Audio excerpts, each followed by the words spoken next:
Hello. I am Jax West. I run Stephen Avery Project, our subgroup MAM Gossip, and then I'm also from Justice with Jax, like you see behind me. Sup, Erica? We have a live video here in Stephen Avery Project for where I went over I summarized the Brendan jail calls that we have listened to so far. So these are calls that somebody filed the Freedom of Information Act to get the calls from when Brendan Dassey was in jail. This is from the year 2006. We do not have the specific dates on each call. We just know these are before he went to court and was found guilty for something he didn't do. So if you want to listen to the calls in their entirety, then you need to join our closed group that is called MAM Gossip. MAM stands for Making a Murderer. And that's where we've been listening to those. And when I did this review before, it covered 23 videos that we had made so far of Brendan's calls. And each video is roughly about an hour long. So we will be going through video 24 through 31 that we just finished now in MAM Gossip. Let me scroll from your comments. And hello.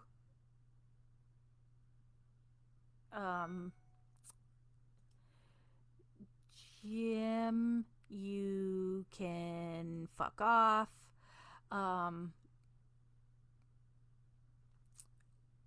Which Debbie already said.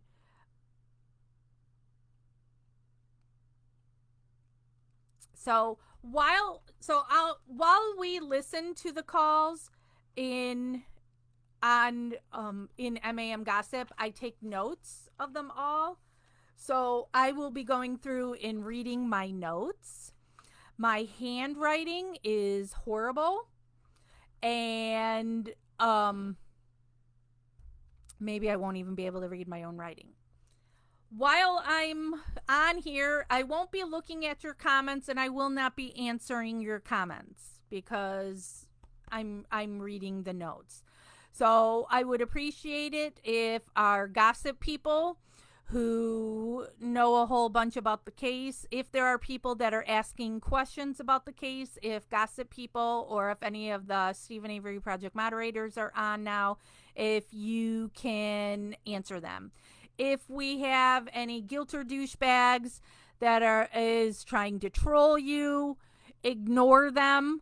And if possible, flag their comment for a moderator to find, or else I can clean it up later afterwards. Most of the calls that Brendan makes are to his mom. And most calls last about 15 minutes. Unless he calls somebody and they're not home and he gets a voicemail, or for some reason that the call gets whatchamacallit. If the call gets disconnected for whatever reason. Hold on a second. And then if he's not talking to Barb, the person he talks to the second most would be his friend Travis. Travis is, so he was Brendan's best friend at the time.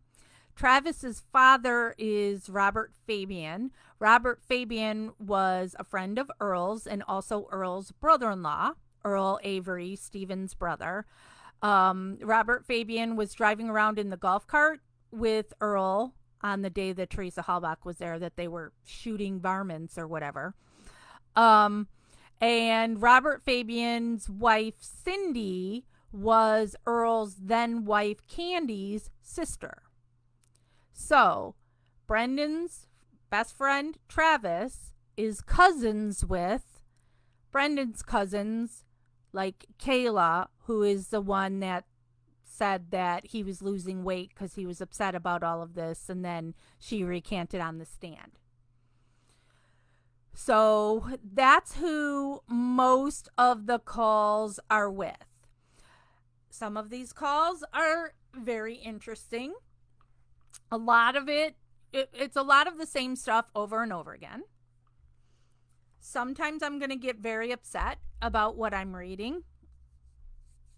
I don't know how long this video will be. I try to make videos no more than an hour long. But I'm going to go through all the calls we've listened to so far. So here we go. All right. So first call was with his mom, Barb. And Brendan asked her if she watched the news, and she said no, which is something that annoys me, that if your son is in jail for something he didn't do, you would think she would watch the news when they're talking about her son's case. And Brendan asked her why she didn't watch the news, and she said she doesn't have any time. Brendan then talks about a book, and she's silent. That happens a lot. Brendan is doing a lot of reading at this time when he was in jail, and his mom doesn't seem to care at all or ask him any questions about what he's reading. Brendan always asks her in every phone call who's there. You know, just making conversation. He wants to know who's home. And so Barb says to him, I can't tell you who's here. And Brendan says, why? And Barb says, 'cause not right now. Brendan says, does it have to do with the case? And Barb says, I can't say that either. And then she's like not listening to Brendan. Brendan says, did you get info from my attorney? And Barb says, he hasn't called me. Brendan says, you should call him. Barb says, they think something's on the computer. Brendan says, there's not. Barb then tells him that her phone bill was $600 and something. And she said, they're all because of his calls. They cost $15 a call, $1 a minute. She said her bill was $621. She said, we are going to have to cut this calling down a little bit. Brendan said he heard that Stephen's hearing is delayed. Barb says, I don't know. Something else you think she would be paying a little attention to. And that was the end of that call. Next call. It's with Barb again. Brendan talks about health issues. Wait, no, this is just the same call continued. Brendan talks about health issues, which is what you're going to see that he does a lot, because he doesn't get any attention from his mom. So he does the saying he's not feeling well, something medically, something he's not feeling well, trying to get some interaction from his mother. Barb tells him she misses him, which typically she doesn't say anything like that. Brendan says it to her. Brendan asked her if Brad is coming up with her, and she said she doesn't know. The next two calls, he wasn't able to complete those calls. It said he had insufficient funds. The fourth call on this file was to Barb. She asked him what's wrong. Brendan says he feels bad. He thinks he's never going to get out. He says he still wants to talk to Mike, but he doesn't have the number. Barb gets him the number. Brendan is concerned about his driving test. Brendan just weaves through different topics a lot. And so one of the things he's always concerned about is getting his driver's license and having to get tested. Barb says, I miss you, which, I always have to make note of that because she doesn't usually say anything like that unless Brendan says it. Brendan said, who would want to hurt me? Friends of Stephen? Because that's something that Michael Kelly is the douchebag that gave Brendan some kind of lie detector test and is the one that wanted him to fill out that form where check one of these options. One is I'm sorry for what I did to Teresa, or I'm not sorry for what I did to Teresa. That's Michael Kelly. And Michael Kelly is constantly trying to manipulate Brendan. And so he's been telling Brendan that he doesn't think that he should get out on bond because he wouldn't be safe. And so one of the things he said to him is that people will want to hurt him. So that's why Brendan is now asking his mom, who would want to hurt me? Why are you reading it versus playing the call? I've already said that, Christy, because they are all in MAM Gossip, and you can go listen to them over there if you want to listen to them all. This is just a recap of the calls that we have listened to so far for those that don't have the time to listen to all of the calls. And thank you, the people from Gossip that answered her. I just caught that real quick and was going to answer that. So now this is Brendan asking his mom then who would want to hurt him, friends of Steven's. And Barb says, a lot of people want you both locked up. She said they should put Steven in and leave you out. And then she had asked him, don't you have any envelopes? And Brendan said no. Barb said he has to buy bigger envelopes and send all the letters he has home. Brendan says that he didn't want to get up that day because he's feeling sad. A guy came in and told him to get up and do his homework. Barb says, Bobby says hi. And then at the end of the call, Barb says, I love you first. So, which again was surprising. Fifth call, Barb answers with a lot of Brendan's calls. When he calls Barb, the first thing she says to him is, what? That's how she answers the call. What? Brendan was crying. And he says, I talked to him. And he said, he's telling me someone went to Grandpa and said not to put it up. This is when they were trying to get Alan Avery to put the property in Crivets up for bond for Brendan so he could get out. Brendan said he told him Scott won't be home. Or the guy told him Scott won't be home, because that's the thing, too, of Brendan wouldn't be able, if he got out on bond, he couldn't be by himself. And so the guy's saying Scott won't be home. And now he said Mike. So who is it he's talking about? The douchebag Michael Kelly. He said, Mike said Bobby is getting a job. So again, another person wouldn't be home. So Brendan, you can't get out. Is what his own investigator, whatever you call Michael Kelly, what his role was with Len Kaczynski, who was Brendan's lawyer at this time. Barb says he ain't got a job, meaning Bobby. Brendan said, I ain't gonna get out. He said he wants me to stay in here for my own good. I won't survive this. Barb said, nobody's talked to Grandpa. Brendan said Mike told him that. Brendan said, that ain't true then. He's not going to Grandpa. So Michael Kelly is lying to Brendan right now, and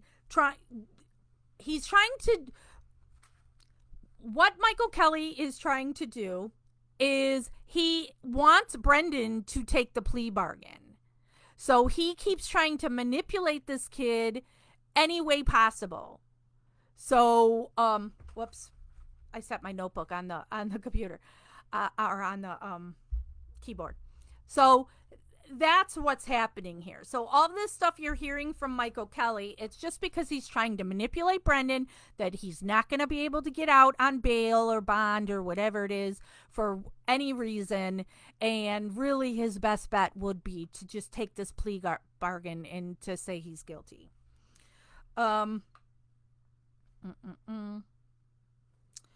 Brendan says his grandpa probably doesn't even care about me. Barb says, I don't know. Barb says, I want you out, and he knows that, meaning her dad, his grandfather, Alan Avery. Barb says, he's afraid you're going to hurt yourself, meaning Michael Kelly. This is something we've heard in multiple calls that they're claiming they think Brendan's going to kill himself.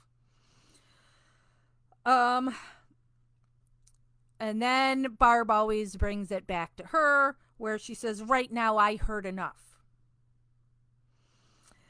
Brendan says, I could have died a long time ago when I was 13 and Tom threw me into the water. I didn't have a life jacket on and I didn't know how to swim. Tom was Barb's second husband, so Tom Yanda. So Brendan's talking about, the thing you hear horrible parents doing to kids of, you don't know how to swim, so I'm going to throw you in the water and you're going to learn. Barb says that won't happen again because he's gone now. Then she takes another call and puts Brendan on hold. It was Scott that she talked to. Brendan says he called his grandma and she didn't accept the call. Barb said she won't. Brendan says she doesn't like me anymore. Barb says, I'm not talking to Grandma or Jody. They're being snobs to me. I'll be snobs to them. Brendan said, you should call Mike and tell him someone would always be with me. So this is, Brendan is thinking that Michael Kelly will control if Brendan can get bond or not. So he wants his mom to call Michael Kelly and say that Brendan would not be by himself, therefore he would not hurt himself. Barb tells him she loves him. So, this is a couple calls in a row that she's saying she loves him. Barb says, I know what Stephen did to you was wrong. You should have turned around and walked back out.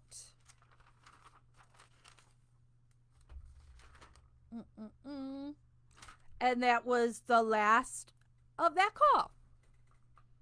Because Barb flips back and forth all the time in thinking that Stephen is guilty and Brendan is innocent, or Stephen is guilty and Brendan was forced into doing stuff because of Stephen. The sixth call, and we are now on video 25 that you can find in MAM Gossip. So it's with Barb, and Brendan says, Stephen has handcuffs, right? And Barb says, I don't know. Brendan said, didn't they find her DNA on it?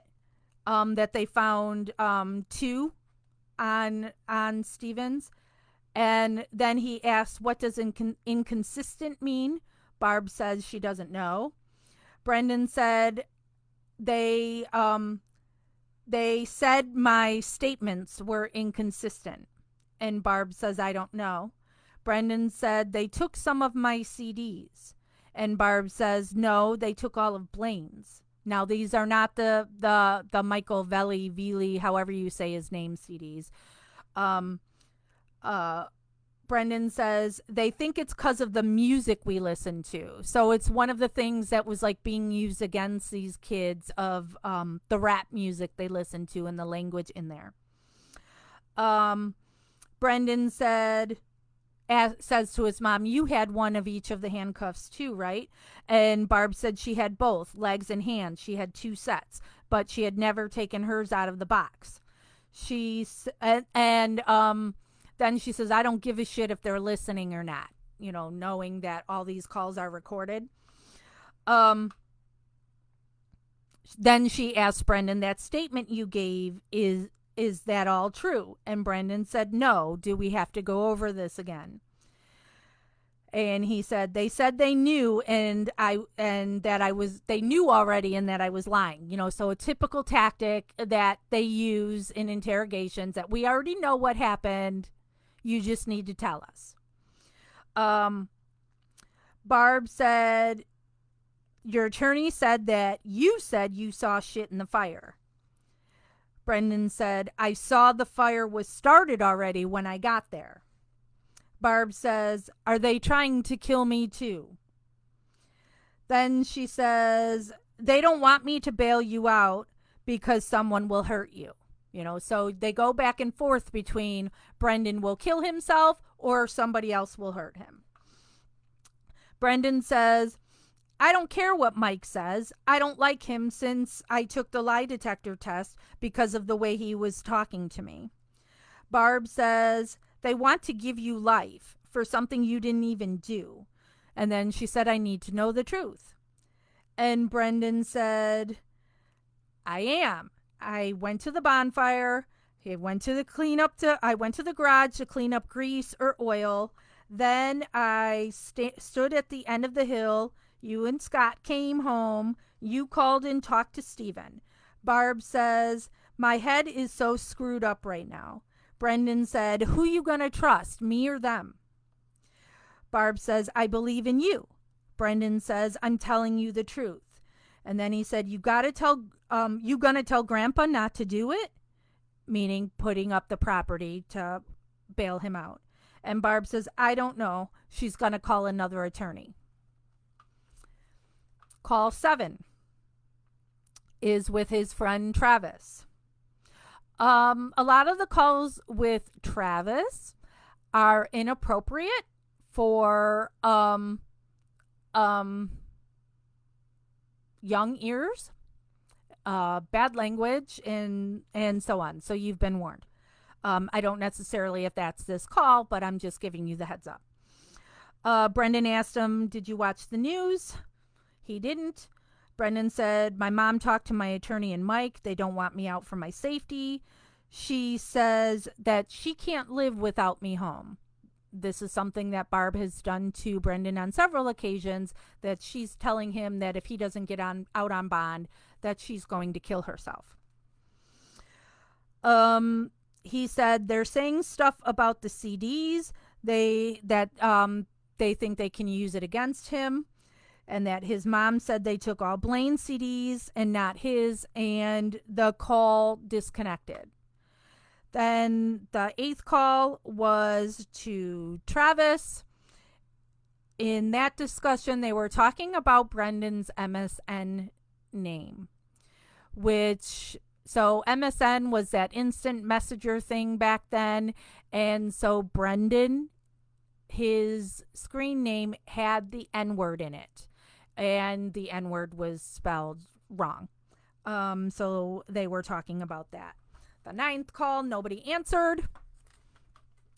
So now we go into a different file. This is the first call in the 8th file.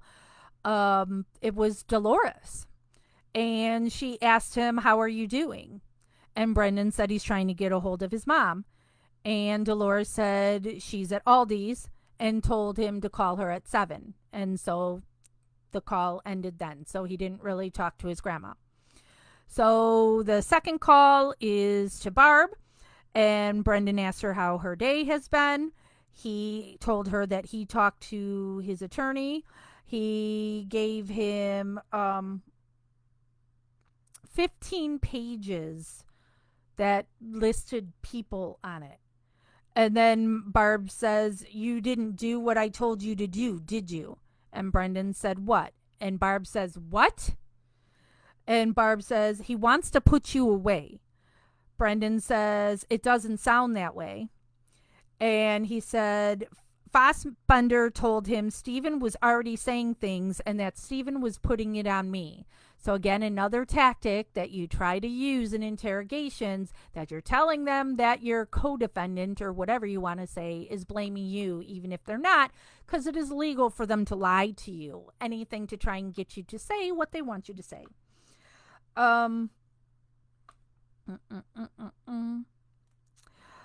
He said that Wiegert had told him he was all right and he didn't have to worry about things.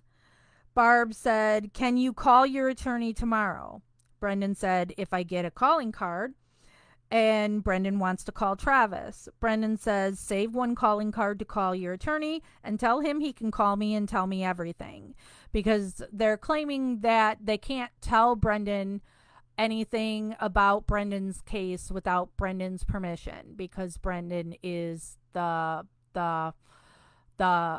defendant. Brendan says, I don't have to fire him, because Barb keeps trying to tell Brendan he has to fire Len Kaczynski. And Barb says, if he's fighting for you, then no. Then Barb says, you need to get out because there's a lot of stress here. Then she talks about that she's saying her and Blaine both have hives due to stress because of Brendan. And Brendan said, yeah, it's probably because of missing meat. So that's another thing that Barb does all the time. She wants to tell him of all the things that's going wrong at home that are Brendan's fault. The third call was to Travis, but there was just silence, and then the phone call abruptly ended. Then the next call, nobody answered. Then the fifth call, now he talks to Travis. Brendan asked if he heard he might get out. And then Travis couldn't really talk, and he was telling Brendan to call him back, and then Brendan was saying he would call him on Thursday, and Travis said, no, you can't call me on Thursday, and Brendan asked why, and Travis said because it's 420, and Brendan doesn't know what that means, and Travis really smokes a lot of pot. So that's, so he's telling Brendan he's going to be celebrating 420, so he won't talk to Brendan that day. Brendan told him that he did the lie detector. It was 11 questions, but they just kept asking them over and over again. The next call, he called Len Kaczynski. He got a voicemail. The message Brendan left on the voicemail was saying, I give you permission to tell my mom everything about the case. The seventh call was to Barb. Oh, and now did I say we're on video 26 already? But the seventh call's to Barb. He tells her that he left the voicemail for Len, and Barb said his attorney was on the news.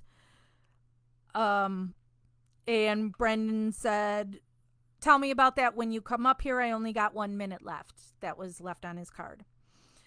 Then the eighth call was to Travis. He tells Travis he left the voicemail for Len. Travis tells him he needs to eat, so hung up with Brendan. The ninth call, nobody answered. The 10th call was Travis. In the background, his dad, Robert Fabian, Earl Avery's friend, was bitching at him in the background. Was bitching at Travis, not Brendan. Then Brendan tells him he got a letter from his dad. And that was the end of that call. Ninth call, nobody answered. Next call, busy. He got a busy tone, busy signal. Third call, busy signal. Fourth call, nobody answered. Fifth call was somebody's voicemail. Sixth call, nobody answered. Seventh call is Travis. Travis said, I just got done hanging out with your brother. And he says he got another call, or that he got another call and it was for his mom, so he had to hang up. So then the eighth call was calling Travis back again. Brendan says if Justin visits, because Justin is a friend of Robert's, and Brendan doesn't really like this Justin kid. But Brendan says if Justin visits at home, his mom has said that Justin can't do the kind of stuff that he does, like smoking, and Brendan tells him how they're saying that Brendan would be safer in jail, and then Justin got on the phone and talked to Brendan a little bit, but there was nothing of substance there. Then the ninth call was to Travis again, and Kayla was there. So his cousin Kayla, Kayla is cousins with Travis, and Kayla is the one that recanted on the stand. Travis tells Kayla that that her grandpa will put up the property. Kayla got on the phone and she tells Brendan she loves him so much and she misses him so much and she really wants him to get out. She said it's so boring without him there.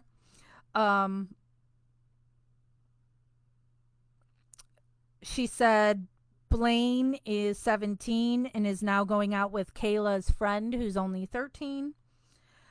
Travis, back on the phone, says he wants to dye his hair and he wants Brendan to do the same color. Brendan says no. And Travis tells him that, tells Brendan that Brendan's mom, that Barb, got a new truck. 10th call was invalid. 11th call was to Marie. So Marie is Kayla's half-sister. So they have the same mother, not the same father. So Marie is no blood relation to the Avery family. But she's, treated like family. Marie says, I haven't talked to you in forever. I missed your calls. She says, Marie says, technically they got nothing on you. Brendan said, just my statement. He said, he heard they're going to file, that his lawyer was filing 2 motions, but he only heard about one. He's heard that both Barb and Blaine got new cars. Marie asks if he wants to talk to her dad for a few minutes, which would be Earl, who's not her dad, but her stepfather. Brendan said, I don't care. And that was the end of that call. Now we go into video 27 that you can watch or listen to in MAM Gossip. Call 1 was to Barb. Brendan says his attorney put in 2 motions asking for bail and what else? Barb says, I don't remember. Brendan tells his mom that he talked to Marie and Earl yesterday. Barb says, if you get out, you're going to counseling. And then Scott Toddock in the background says, every day. Brendan says, talks about the hearing. And then both Barb and Scott rag on Brendan that he needs to get his hair cut. And that's that call. Call 2 is to Barb, and Barb says everything is just falling apart. She says Brian doesn't want anything to do with her. Brendan says he doesn't want to spend his golden birthday in there. Golden birthday means the what age you're turning and your date. So his birthday is October 19th. So the birthday that he's turning 19 would be his golden birthday.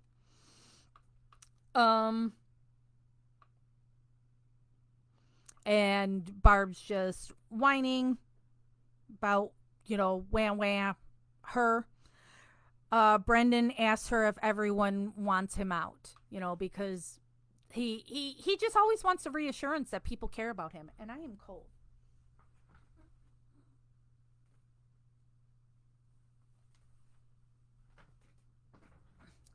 So Brendan asks that in several different calls. Does everybody want him out? The 3rd call was to Barb again. Brendan asked, did you watch the news? Barb says no. And then Barb says, you're going to go down for it because of what you told them. And then there's a guy in the background saying, this call is being recorded.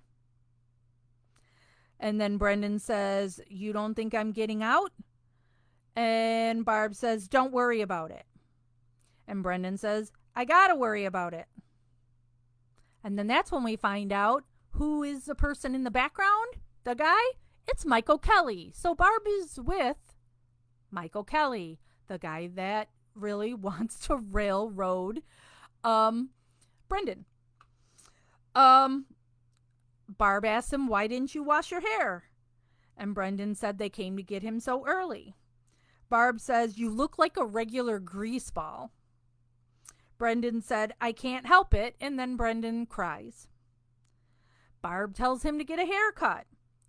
Brendan says getting a haircut isn't going to get him out. And that's that call. 4th call is to Travis. Brendan says, my life is over now. It sounds like the judge won't do the property bond. And his mom thinks he's not telling the whole truth. He says his mom went on the stand yesterday. and talked about him losing weight and was depressed about Teresa, but it's because he didn't think he was going to get another girlfriend. That's why he was depressed and losing weight. He says he had his head down to see what his mom would say because she doesn't want him to be looking down. She wants him to be looking up when he's in a hearing. He says it sucks if he has to spend 20 years in there. And then he says he thinks something is suspicious that his mom is with Michael Kelly. That's the end of that call. Call number, now we go into video 28 that you can see in MAM Gossip. The 5th call is invalid. The 6th call, he talked to both Marie and I think Kayla. Marie said she couldn't go to court. She had to go to school. She asked him if he finished the book he was reading. Brendan says he thinks something is up with his mom because she's with the guy he took the lie detector test with, and she said to Brendan she couldn't tell him what she was talking to Michael Kelly about. Marie said probably just because the phone call is recorded. Brendan said Michael Kelly doesn't want me to get out because he says someone would try to hurt him. Then he says that his mom's phone bill was $600. And Marie tells him Tom says hi. And I'm assuming that means Tom Yanda, who was Brendan's stepfather that Barb had just dumped because she cheated on Tom Yanda with his cousin Scott Toddick. 7th call, nobody answered. 8th call was Barb's voicemail. So now we go on to file 11. First call is Travis. Brendan says he can't wait till Friday. He's going to go back to court, and here's the decision. And Robert Fabian is yelling at his son Travis in the background, so Travis had to hang up. Second call is to Marie. She asked him if he finished the book yet because Brendan was constantly reading Harry Potter books, so it's something he was talking about. And Marie is like the only person that would ask him about the book he was reading and how far he was.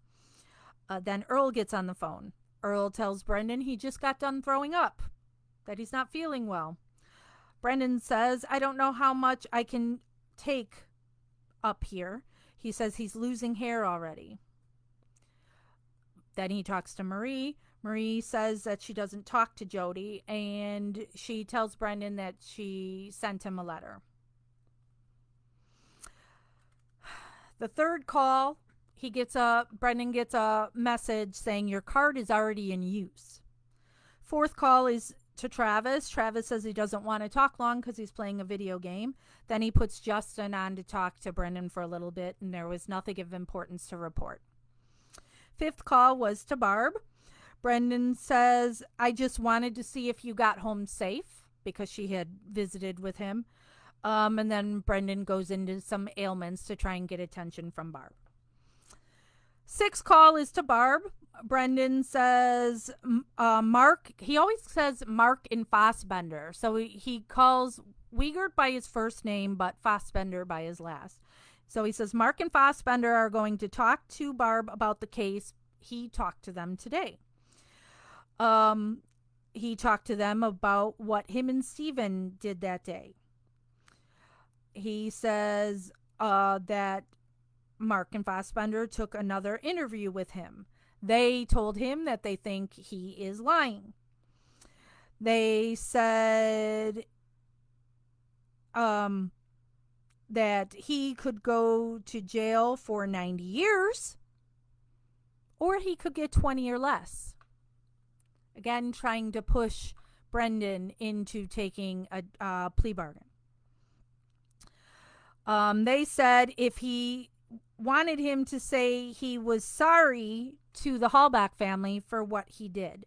So meaning they're recording the call. So if he wants to say he's sorry, they'll get the Hallback family the message. Um, Barb says, so Stephen did do it? And Brendan says, yeah. And then he says that Mark and Fassbender say that Brendan smokes crack. And Brendan said he tried cigarettes once but didn't like it. So hasn't done crack. They told him that Travis said that he was always talking to Travis about doing crack when he was over by him. And someone is saying that Brendan would try to commit suicide. Barb says, why did you go over there? Meaning to Stevens. Brendan says, I don't know. I can't face him in court. What happens if he gets pissed off? Barb says, why didn't you tell me about this earlier? Brendan says, I don't know. And then Barb takes another phone call. She gets another call. And so right in the middle of this, she's going to take another call. He then tells his mom how Wiegert and Fassbender asked him if he wanted to say something to Hallback family on the tape, and that he was sorry for what he did. He says he told him Stephen would grab me where I was uncomfortable. Barb says, why didn't you tell me? And Brendan said, you knew he always forced us. And Barb says, horsed around with you? And Brendan says, he fake humped Brian. Barb says, that's just goofing around. Brendan said, well, Stephen touched a girl that they knew. Barb says, he makes me so sick. Barb says, I don't hate you, I hate Stephen. Then Barb says, how did you answer the phone at 6 if you were doing all those things? Barb says they said they have the phone records and that he didn't take a call at 6 o'clock.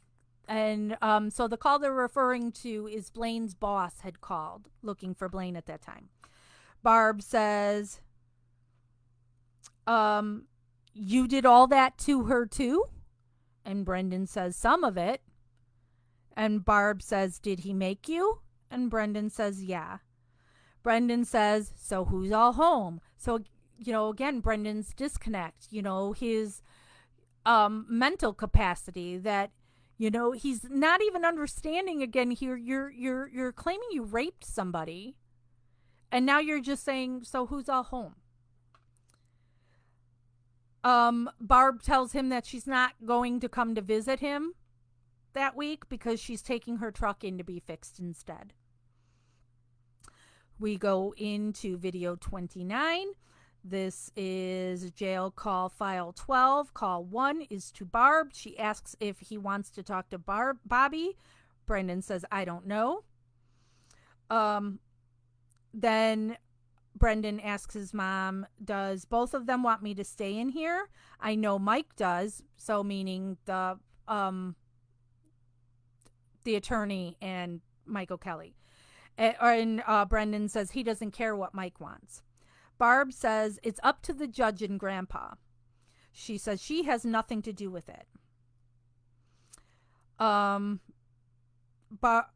asks him, do you have Carla's number? Brendan says no. Barb says, do you want it? And Brendan says, I don't know. Then Barb puts Bobby on the phone. Bobby says, guess what I shot today? A gopher with my bow. So she had put Bobby on the phone because she was on the phone with Scott. So she took, because there's the cell phone and the landline. Then there was just awkward silence between Bobby and Brendan. They didn't talk. Then Barb comes back on. And so she tries to push him into calling Carla because she doesn't want to talk to Brendan. So the second call, he has called Carla's house, but it's because Barb is over there. But Carla's on the phone, and she says, what do you want to ask me? And Brendan says, I don't know. And then Carla said she sliced her finger and she asked his mom if she wanted her DNA. And Brendan says, why? And Carla says, you're supposed to laugh. But, Brendan's not finding DNA jokes funny when he's in jail. So she then gives the phone to Barb. Brendan says he's got a bad memory and he just forgot what he wanted to ask her. Barb says, Blaine don't come nowhere with Mom no more. She refers to herself as Mom all the time to Brendan. So this is her again trying to say that Blaine doesn't want to be with her because of Brendan. Brendan says he wants Travis to visit, but he can't. And he said that Travis says he's forgotten what Brendan looks like already. And then it circles back to haircut talk because Scott really wants Brendan to get a haircut, so that Barb is always pushing the haircut on him. Brendan doesn't want his haircut. I'm sure we'll get to this in other calls, but for one, somebody has told him he should grow his hair and let it be long. And then Brendan has said he doesn't like his hair short because he doesn't want the scars on his head to show. What the scars are on his head, I don't know. Third call is to Barb. Brendan asks, did you talk to my attorney? Barb says no. And then she says, he ain't going to tell me nothing. Brendan said, you were going to tell him to come up to the jail. And then he asked her, did you talk to Blaine's boss? And she says no. So, Brendan wants his mom to do these things for him, so he doesn't have to make all these calls, and she doesn't do it, because what Brendan wants from Blaine's boss is phone records to show that the boss did in fact call, and that so that Brendan was home at that time when the boss called. But Barb can't be bothered to get that figured out for him because, woe is her. Fourth call is Barb again. And she says, what are you going to do if they give you life? And Brendan says, I don't know. How could they? They don't got nothing on me but my statement. And that the judge might get rid of that. Barb says, I don't know how much more of this I can take. Brendan asks her if Kratz promised her anything. And Barb says, I can't remember. Brendan says he asked Wiegert and if Kratz promised, and he said no. Barb said, and he lied, and he promised he would take you back to school when Wiegert and Fassbender questioned Brendan. Barb says they'll be your friend till they convict you. Brendan says, does Brian stay home now? And Barb says, no, he's in Manitowoc. And so then we get into what I just write down as ailments. So this is, Brendan saying something's medically wrong with him to try and get his mom's compassion.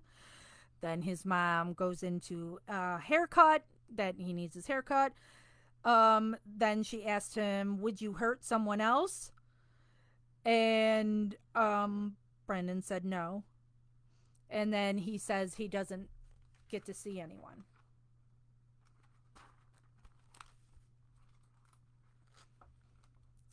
Then we move into Jesus. Are we? Yeah, okay. So we're on video 30 now. It is jail call file 13. Call 1 is to Barb. Brendan says he talked to his attorney today. Barb said she had wanted to come with the attorney.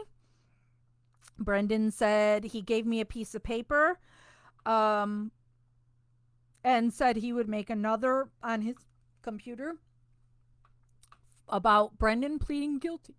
Now I got hiccups. He says if he pleads guilty, they'll drop the mutilating a corpse charge. Oh, hiccups. Brendan said I gave permission for him to tell you stuff. I told him that you could watch the video, meaning his interrogation, but you told him, meaning Barb, told him you didn't want to. Barb said that she does want to watch the video. And then she asks him, what did he do to you? And Brendan says, don't understand. And then Barb says, where did he touch you? And Brendan said, when we would wrestle, he would grab a part I don't want him to grab. So they're talking about Steven. And Brendan says, I'm pissed off at someone. He said, they asked if I smoked crack. They said they heard from someone that I did. That Mike guy, meaning Michael Kelly again, that he was up there yesterday. He told him to read this page out loud and to guess whose writing it was that wrote it. And that the paper said something about an aluminum smelter and that he put her in there. So, meaning the Sikaki letter. So, Michael Kelly was having Brendan read the Sikaki letter and wanted Brendan to tell him whose handwriting that was. Brendan said he told him it could be Steven's, Travis, Justin, or Kayla's writing on that letter. Barb says, is it true what you told me the other day? And Brendan said that it was true? Yeah. Barb said, how much of it? He did do it, right? And Brendan said, yeah. Barb said, why didn't you tell me that before? And Brendan said, I'm too scared the cops would arrest me because I knew about it. Barb says, Blaine is crazy because of Brendan, or crabby because of Brendan's case. Brendan said that they might move him to Madison. And he said, I heard you got the computer back. You know, the computer that they didn't have internet on. Barb says, Blaine and Brittany were on the computer yesterday. Brittany is Brendan's cousin. Brendan said they asked him how he came up with his MSN name. Then Barb says, he didn't do anything else to you? Brendan says no. He told them the story about when Steven beat on him to get him in the Suburban. That's because there was, so that story is, Brendan's told this in another call before, is there was a family birthday party in the Tom Yanda family, and Brendan didn't want to go because the Yandas didn't come to his birthday party, and so he was refusing to get into the car, and that everybody was trying to shove him into the car, and nobody could get him in. And so then the last resort was Steven trying to get him in the car, and Brendan ran.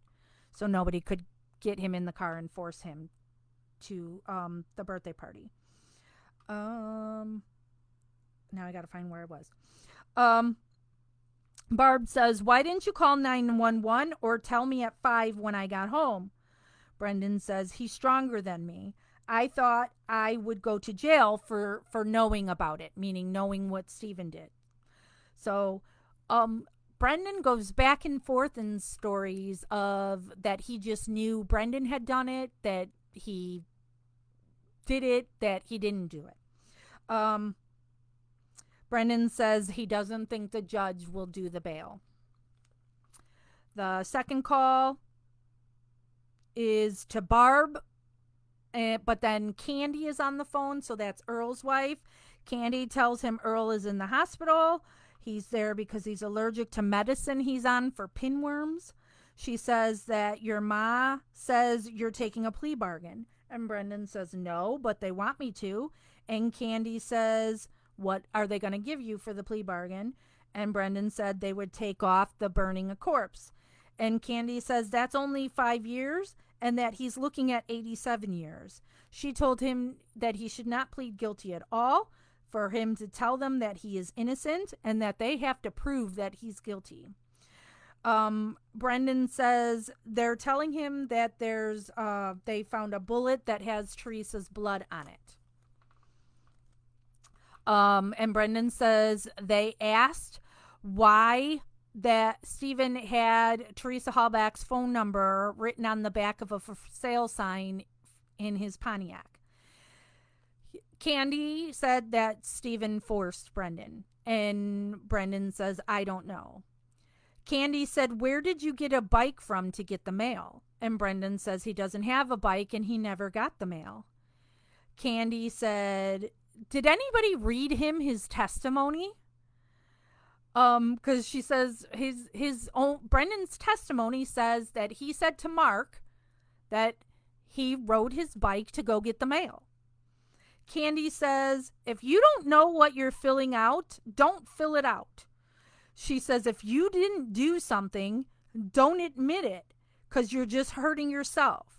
She said that Stephen wants to pin it on her and Earl.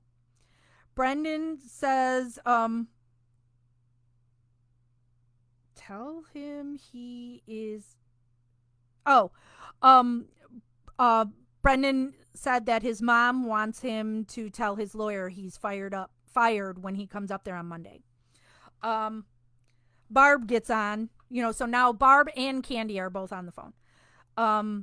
Barb says that tell him that he's going to get a public defender from Sheboygan. Candy says there's no way Brendan intentionally did this. She says the paper has him for 3 hours at Stevens, but his mom was home at 5 and Mike called at 6:05. Brendan said they're saying that Mike didn't call. Brendan said he only went at 7 for a bonfire. Candy asked him how did he get bleach on his pants. Brendan said he helped Stephen clean up the garage, and there was red and black stuff on the floor that they were cleaning. Third call is back to Barb and Candy again. Candy says, was your attorney there when he talked to Fassbender and Wiegert? And Brendan said no. Candy says, don't talk to them no more. Brendan said he was cleaning up reddish black stuff and asked how much time he would get for just cleaning up reddish black stuff.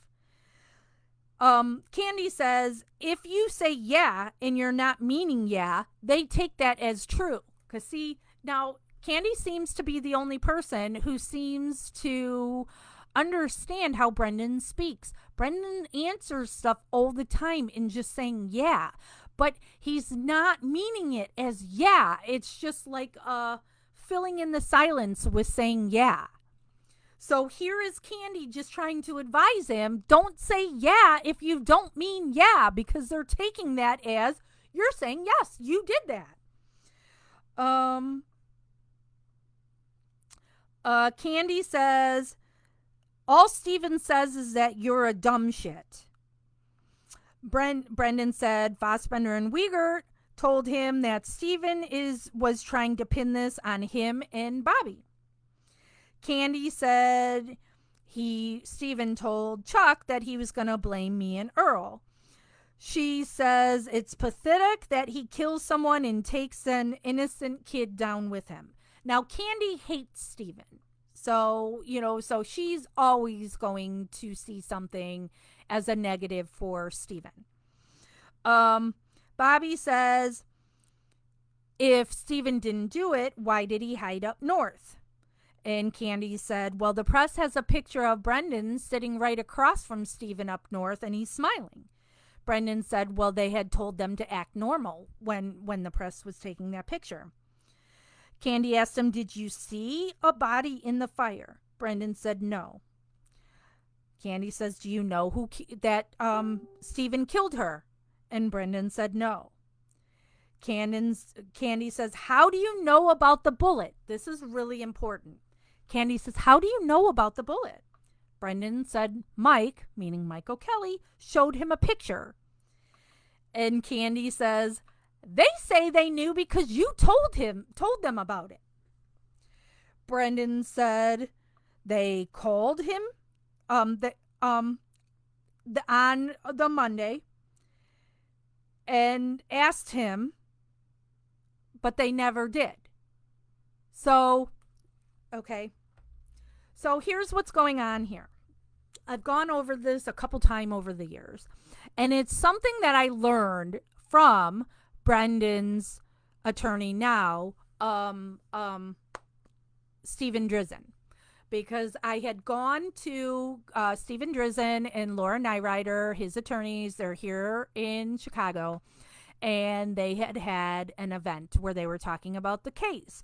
And when I go to these things, I take notes, like I'm doing right now with this, that I take notes, and I would write articles about it. So I went and saw Strang and Buting a couple times. I, went and saw Drizin and Nyrider.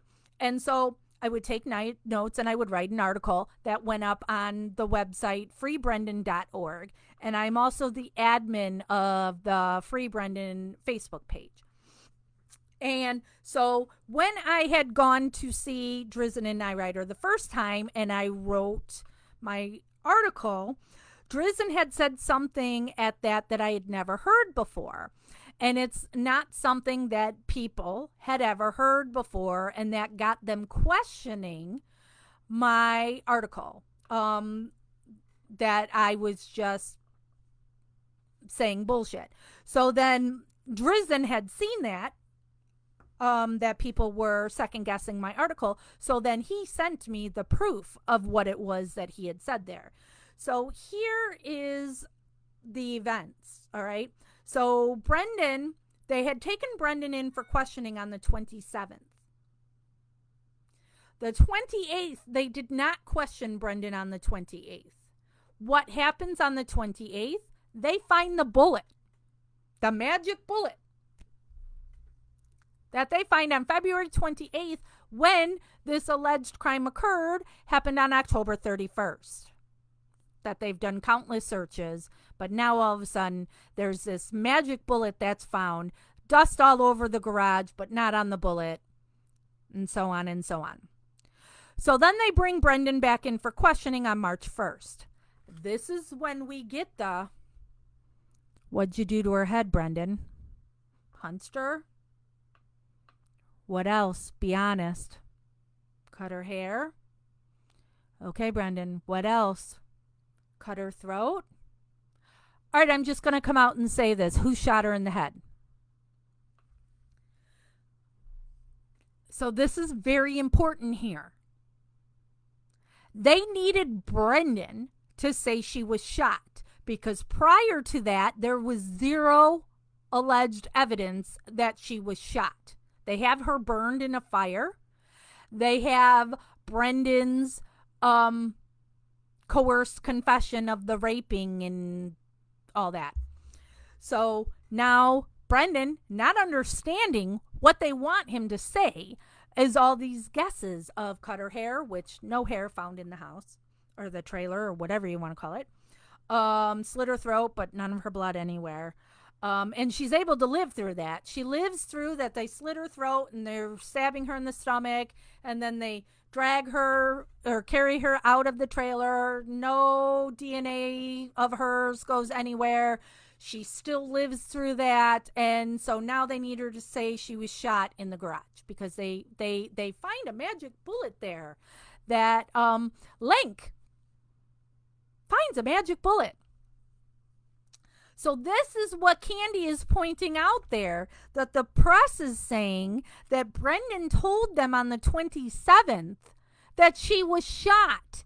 So that's why they went to look at the garage again to go find anything and are able to find a bullet. And so now they can switch everything to she's been shot and have more alleged evidence against them. So here's Candy calling it out to Brendan of this doesn't make sense, because Brendan he didn't say that. And so Brendan only knows about the bullet because Michael Kelly showed him a picture of a bullet laying on the garage floor where Brendan said it was by a line in the garage floor. So then that's where Brendan, they're saying they have this evidence that Stephen shot her. So he's going to say what they want with some shooting thing because they're claiming they have evidence that proves that fact. It's so frustrating. Let me find back where it was.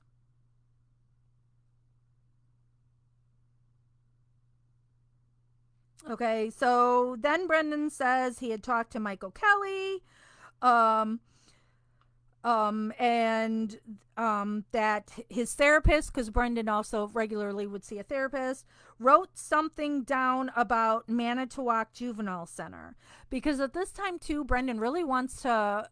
He wants to be in he wants to be in Manitowoc, so it would be closer and easier for people to visit. And he's also under the assumption that if he was in Manitowoc in that center, he would be able to play video games. So he really wants to be there.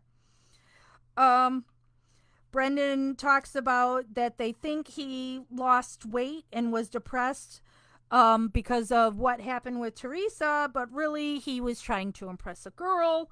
And a girl had dumped him, and he was worried he wouldn't be able to get another girlfriend.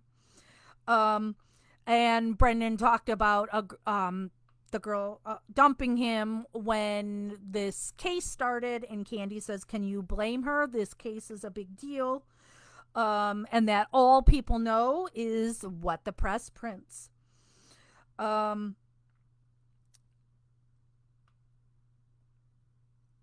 Candy tells him that they're saying in the press something about a blood test, and that Brendan does crack.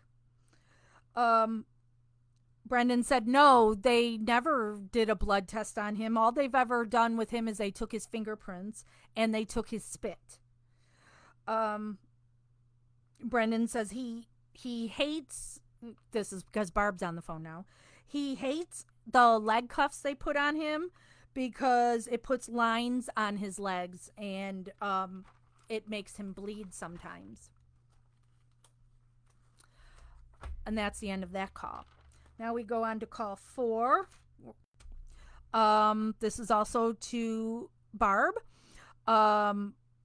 Brendan asks her if the number she gave him for his dad is a cell phone.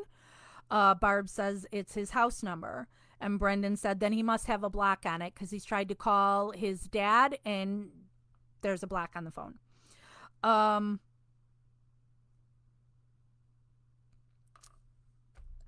Barb gets another call on her cell phone. She was talking to Brendan on the landline. And so she says, talk to Candy again. So while she takes another call, Candy gets on the phone. Candy tells Brendan that Barb is now talking to Channel 5. Candy says now that they know that Stephen and Brendan can get bail money, they're just going to jack up what it is to try and make it so high that they can't get bail. Candy says she could care less about that piece of shit, meaning Stephen. Brendan said that Stephen had told him when he got his money, when he was doing his lawsuit, that he would help Brendan get a car. And Candy says, well, look at what he used to tell her girls. And that he would tell her girls to be quiet when Stephen would be with Marie.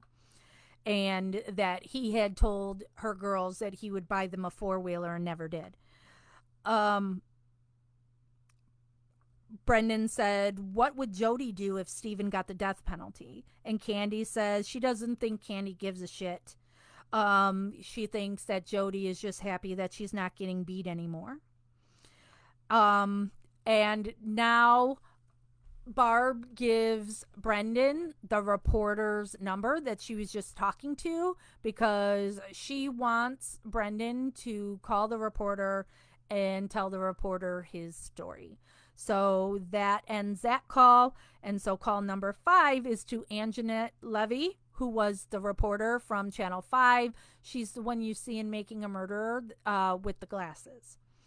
She asks him, how are you doing? And Brendan says, not really bad, but he can't see any of his friends. She says your mom says that you want your story told. She said you told the police that you killed and raped Teresa. And Brendan then gives her the timeline. He says he came home from school at 3:45.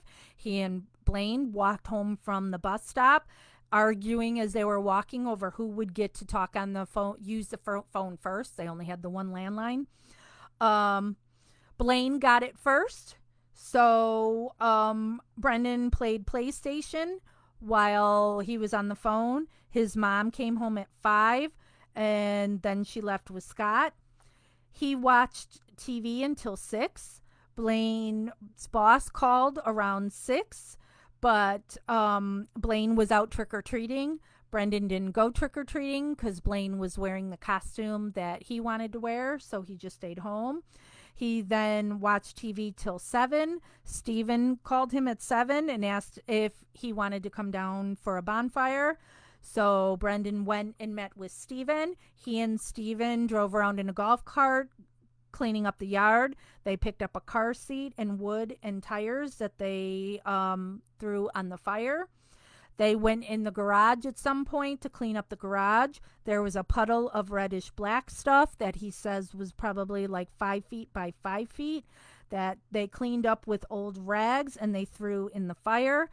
They sat and watched the fire. His mom came home at 9 and she called Stephen and wanted to make sure that Brendan had a sweater on or a sweatshirt on or whatever. And she told Stephen that Brendan has to be home at 10. And Stephen then told Brendan he needs to go home and get some sleep for school. Brendan went home. He talked to his mom for a bit, and then he went to bed. It was clear this reporter was trying to trip up Brendan. She wasn't supportive of Brendan at all. She asked Brendan what was he watching, and because she wanted to do like a gotcha, aha, there, that show's not on at that time or whatever. And Brendan said he was watching music videos on MTV. She asked him about getting the mail from the bus stop, and Brendan said he never got the mail and he doesn't have a bike. And he didn't go to Stevens after school. The reporter said they said that Brendan saw her car in the garage and her in the fire. And Brendan said no, he never saw her car or anything in the fire. Brendan said, and when he said that to Fassbender and Wiegert, they would say he was lying. Reporter said, cop said that Brendan is the one that provided all the detail, and Brendan said not really. He said some was not true. She said, well, he told people that Stephen had answered the door all sweaty and was half naked and took Brendan down the hall, and that Teresa Halbach was chained up in his room, and then they raped her, and that Stephen told Brendan he did a good job. Brendan said no. And she said, you didn't have sex with Teresa Halbach? And Brendan said no. Brendan says he's never seen her in her life until he saw her on the news after she was missing, and his mom had told him to turn on the news. She asked if the cops were mean to him, and Brendan said they would yell at him sometimes. He said the one up north swore at him. She said the cops said that he willingly said all of this, and Brendan said no. And he says he can't look at blood. He has a blackout and or will faint. She said she has talked to Stephen, and Stephen says that he loves Brendan. She asked if he loves Stephen, and Brendan said yeah. He said that Stephen would bring him places and take him out to eat, and told him if he would help him fix cars, Stephen would help him get one. The reporter is claiming Stephen was off of work that day, that he was off early. And then she says to Brendan, you never saw Teresa before? And Brendan said no. And she said, your attorney says that you will plead guilty and testify against Stephen. And Brendan said he was nervous and shy when he said that the things he said. Reporter says they want Brendan to say that he did it. Brendan said he first thought that they were trying to get Stephen for something he didn't do again. Then they said they had evidence, so he lost confidence in Stephen. And he thinks they planted evidence. And she says if she watches the tape, meaning one of Brendan's interrogation tapes, will she see on there Brendan saying that he raped and slit her throat. And Brendan said no, and Brendan said it's bullcrap. And then their time was up, and that was the end of that call. So now we go on to video 31, and so video 31 is the one that we just did today in MAM Gossip. So this is jail call file 14, and the call is with Barb. Brendan asked if the attorney Robin is a boy or a girl. Excuse me. So this is the public defender from Sheboygan that he's referring to that Barb wants him to get. Barb says it's a girl. Brendan said, he could be, he in jail for life. And Barb said, 40 to 60 years. And Brendan says he doesn't want to be in there till he's 70. And Barb says, if you didn't do it, you needed to take it to court, get on the stand, and tell your side of the story. She asked him, how did they get all this information? Brendan said some came from him. He had a lot on his mind, and he was nervous. And he said, can't they use my statements as evidence against me? And Barb says, your lie detector test didn't do shit, and they can't use it in court anyway. She said they told him they couldn't tell from the lie detector if he was lying or telling the truth. Brendan said that Michael Kelly told him that he failed 98% of it. So again, Brendan actually passed the lie detector test, but this is them lying to him because they just want him to say he's guilty. So that's why they're saying Michael Kelly is telling him he failed 98% of it. So Brendan asks his mom, could that have been blood in the garage that he was cleaning up with Stephen? Barb says, I don't know. Brendan says it's where he puts cars when he fixes them. And then Brendan said, how did Stephen's blood get in her car unless maybe they planted it? Brendan said if he said any of that stuff, it's because stuff was on his mind and he was nervous. Barb says this is how they put the innocent ones away. And then she said, when they took Brendan to Two Rivers, he should have said, yes, I want my mom in there, not I don't care. Because, okay, Brendan answers a lot of things saying, I don't care. But stop fucking putting the blame on this 16-year-old kid, Barb, with the low IQ. You should have done this. Barb, you should have fought for your kid. Okay? And then she says,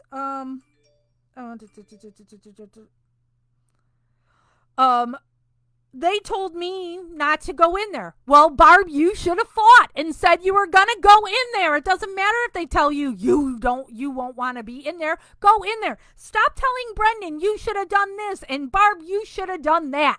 You're the adult. You're his mother. You're the one that's supposed to care the most for him out of anybody. So stop trying to make this kid who's in jail feel worse about a situation. And poor you. You should have fought for your kid, Barb. Anyway. Brendan says, well, didn't you go outside to smoke? So instead of even sitting outside of the room, they have Brendan in. Barb's outside smoking. So she's not even anywhere near the room he's in. And so she said, yeah. Brendan asked her, would it be better for him to get a judge or a jury trial? And Barb said jury. Brendan said, That Michael Kelly made him draw a picture of the garage and the fire and to put Teresa in the fire. Barb says, I thought you didn't say nothing. And Brendan said, I didn't. Barb says, this shit is really getting me pissed off. They know they got an innocent child in jail and they let the guilty ones go. What guilty ones would that be, maybe? And then Barb's got to make it about her and says, they're just making it harder on me. The next call is Barb again. Barb answers saying, why do you keep calling here? And then she says, I told you Mom can't afford this. I know you miss me. And then she says, how are the phones still on this late? And Brendan says, well, he's been trying to call since 5:30. And she said, well, nobody was home. She said she was out in the yard planting stuff. And he said, well, somebody was home because he was getting a busy signal. Barb says, I've already talked to you today. And then Brendan changes the subject and talks about the movie Too Fast, Too Furious. Barb says, I thought something was wrong since you're calling now. And she says, you got to cut the calls down. You got to keep the phone bill down or it'll get shut off. She says, I try to come up there as much as I can and to talk to you as much as I can. Brendan says, is that the truth you told me? If I don't get out on Friday, you're going to do that? And Brendan says, don't worry about that. And Brendan says, I have to. All right. So what they're referring to there again is because Barb told him that if he doesn't get bond and gets out, she's going to kill herself. So that's what he's worried about. But, okay, here, now all of a sudden Scott Tuddock is in the background swearing. He says, no, and I didn't get notes of everything he was saying in the background. Scott Tuddock says, earmuffs for if you can't hear bad language. Why did you fucking answer the phone? He doesn't pay the fucking bill. And then Brendan says, so that's why you didn't answer the phone before? You know, meaning Scott didn't want him to answer. And then you hear Scott saying, again, Brendan says to his mom, Scott doesn't pay the bill. And then Barb says part of it. And then she says to Brendan, I don't want the phone shut off. And then she does, they're hurting me. Brendan starts to cry. Brendan asks his mom if it's okay when he goes into court. If a cop asks him how he's doing, if he says he's doing bad. And Barb says, why would he be feeling bad? And Brendan says because of Barb saying she's going to kill herself. And then Brendan proceeds to cry some more. And Barb says, I just miss you. They don't know what they're doing to me. And then she says, I want to hear out of your mouth that you are innocent. And Brendan said, you did. And Barb says that he can't take the plea bargain. And here comes Scott again saying, why did you answer the fucking phone? And then Scott says, he didn't get the fucking hint when I hung up on him before. That phone call's not fucking important. I've had enough. Brendan starts to cry. Barb asks, what's wrong? Brendan says, you know. And then here's Scott saying, I am so disappointed in you, saying it to Barb. He says, you drop what you're doing to talk to him? Brendan says to his mom, tell him I won't call until Friday then. Or maybe I won't call for a week or two. Brendan says, is he pissed off because I didn't get a haircut yet? But that's not my fault. It's not my fault they don't cut my hair. Brendan says, Dad has a block on the phone. I can't call him. And so Barb says, did you call Carla? And Brendan says, no. Barb says, don't worry about me. Brendan says, you gonna do that? And Barb says, no. And then she says, they're putting me through hell. Maybe we will just move. Brendan says, where? Brendan says, wherever. So then Brendan starts talking about an ailment because, again, trying to get his mom to care about him.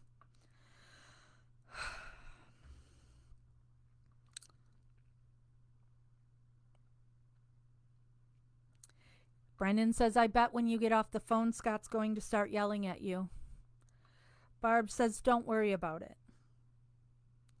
Brendan says, I would have called you with a calling card, meaning it's not collect, but I haven't gotten them yet. And that's the end of that call.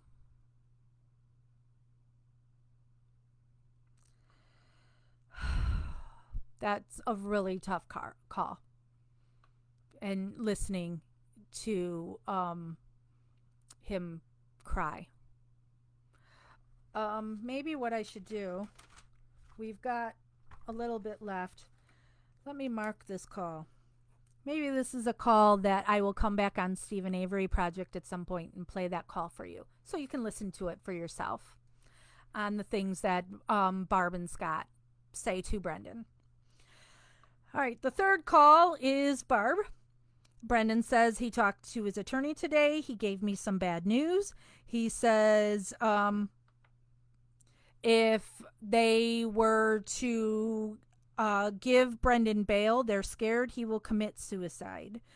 So, and then also told him if he just takes the plea, they'll move him to Manitowoc. So again, with the manipulation that his lawyer is trying to get him to say he's guilty and take this plea agreement and trying to get him with everything. They're not going to let you out on this bail, Brendan. You're not getting out on bail. You're going to have to stay there. But if you take the plea, they'll move you to Manitowoc. You'll be closer to your family. You'll get a Game Boy. Barb says, you can't. You'd be saying you're guilty. Brendan said he fired his lawyer. This would be Len Kaczynski. Brendan said that Kratz is going to try to raise the bail up to $500,000 now that he knows that his grandfather will put up the Krivitz property for the $250,000 bail. Barb says that the state has to pay for Brendan's public defender. Barb tells him that the attorney that Brendan has now is not on his fucking side. Barb says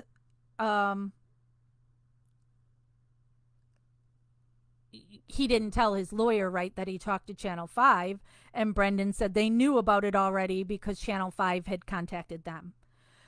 Barb said, you told me they weren't taping you at first, and then they told you to say all of that. And Brendan said, when did I tell you that? Brendan said I was nervous and I had a lot on my mind, so I said stuff. Brendan says he wants to talk to Kayla about what she said, because she is saying that Brendan told her he saw bones in the fire, and he never talked to her about that because he never saw that. Brendan said he told the lawyer he had to let him go and had to fire him, and that the lawyer said he might not get the public defender that he wants. Scott calls Barb's cell phone, so she gives the phone to Bobby to talk to Brendan while she talks to Scott instead. Brendan tells Bobby that he fired his attorney, that his attorney wants him to take a plea bargain and says he would move closer to his family, but he didn't take it. Barb comes back on the phone, and Brendan says, they say that they're afraid that he will commit suicide if he gets out on bail, but he would never do that because he's scared to die. Just another sad thing. That was the end of that call. The fourth call, he got somebody's voicemail. Fifth call, nobody answered. Sixth call, nobody answered. Seventh call was Candy Avery's voicemail. The eighth call was to Travis's voicemail. The ninth call, we hear now he's only got 1 minute left on the card, and nobody answered. Then the 10th call says there's now insufficient funds, and you hear Brendan say, damn it, because now what happens is they take like 5 minutes of his time just for the recording to connect to somebody and to get somebody. 5 minutes are gone already. And so now the last call on this video, he calls his mom, Collect. And Brendan tells her that his attorney came up there. He talked to him about bail and about Brendan firing him, and that the attorney claimed that he would still try his hardest to get Brendan bail. Brendan said, the attorney said that he won't get the attorney that he wants because she's not assigned to him. Barb says, when Brendan tried to call earlier, he didn't get through because Blaine was on the internet. You know, that internet that Barb claims they didn't have then.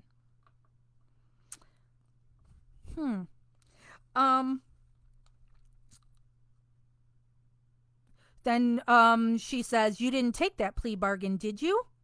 She said, because Channel 27 called and said that Brendan did. She then tells Brendan she's sitting on the toilet right now because he had asked her if she could get a pen and paper and write something down. And she said she can't. She's on the toilet right now. Brendan says if he gets bond and gets out, he wants to surprise his friend Travis. He wants his brother Blaine to just invite Travis over and not tell Travis that Brendan is home so Brendan can surprise him. And Barb says she doesn't want Justin there. She says he's the naughty one. Brendan said there was somebody else like Brendan who got 20 to 25 years and then got out with supervision, and that the person was 18 when they got him. The guy had confessed that he strangled a girl for about 30 minutes, and then later he said he had only done it for a few seconds, and the girl died. Barb said, you don't take a plea if you didn't do nothing.